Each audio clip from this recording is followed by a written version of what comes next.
அடுத்ததாக, தட்டுப்பாடு ஏற்படும் என்கிற வதந்தியை நம்பி பெட்ரோல் பங்குகளில் வாகன ஓட்டிகள் குவிந்து வரும் நிலையில் உங்கள் பகுதியில் நிலவும் உண்மையான சூழல் என்ன என்பது குறித்து மக்கள் குரல் பகுதியில் எழுப்பப்பட்ட கேள்விகளுக்கு பல்வேறு பகுதி மக்கள் தெரிவித்த கருத்துக்களை நாம் பார்க்கலாம். அப்படிதான் சொல்லிட்டு இருக்காங்க. ஆனா நம்ம இதுல கொஞ்சம் கொஞ்சம் படிப்படியா எல்லாம் சரியாயிடுச்சு சார். வந்துகிட்டே இருக்கு, போட்டுக்கிட்டே இருக்காங்க, கூட்டமாவும் இருந்துகிட்டு தான் இருக்கு. ஆனா அது அப்படி அப்படியே நீட்டா போய்கிட்டே இருக்கு சார். ஒன்றும் பிரச்சனை இல்லாம ஆகிட்டு இருக்கு. பெட்ரோல் போட வந்தோம். ஆனா பெட்ரோல் தட்டுப்பாடு இல்லை, பெட்ரோல் கிடைக்குது, எந்த பிரச்சனையும் இல்லை. பெட்ரோல் எல்லா பங்குலையும் பெட்ரோல் இருக்குது, எங்களுக்கு பெட்ரோல் கிடைக்குது, தட்டுப்பாடு இல்லை. இங்கே எந்த தட்டுப்பாடும் இல்லை. எங்களுக்கு லோடு அங்கேருந்து வந்துட்டு தான் இருக்குது. எங்கள்கிட்ட ஸ்டாக்லாம் இருக்குது.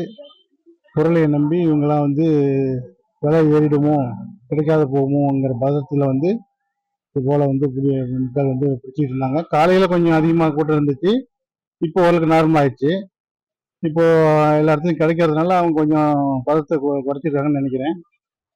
அதே போல் எங்களுக்கு லோடுலாம் போட்டால் லோடு அங்கேருந்து வரத்துக்கு ரெடியாக இருக்குது. அதனால் இதுக்காக மக்கள் பதக்கப்பட தேவையில்லை. பெட்ரோல் ஒரு நாளைக்கு இவ்வளோ தான் கொள்முதல் பண்ணி வச்சுருப்பாங்க பங்க்கில்.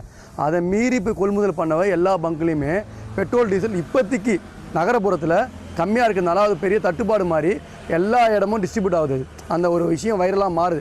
அது வைரலாக மாற கிராமத்தில் இருக்க அடித்தட்டு மக்கள் என்ன பண்ணுறாங்க, சிட்டிலேயே அந்த மாதிரி இருக்குது, நம்ம வில்லேஜ்லேயே அந்த மாதிரி வந்துடும் சூழ்நிலைக்காக அவசரமாக அவன் வண்டி ஒரு 20 லிட்டர் பிடிக்கும்னாக்கா 50 லிட்டர் டீசல் வாங்கி வச்சுக்கிட்டு ஒவ்வொரு பங்கையும் டீசல் இல்லாத அளவுக்கு மாற்றிட்டு இருக்காங்க.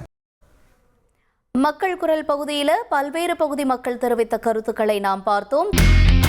இனி செல்லும் இடமெல்லாம் செய்தி. தந்தி டிவியின் வாட்ஸ்அப் சேனலை ஃபாலோ பண்ணினா செல்ல இருக்கும் இடமெல்லாம் செய்தி. இதோ QR கோட், இப்பவே ஸ்கேன் பண்ணுங்க, ஃபாலோ பண்ணுங்க.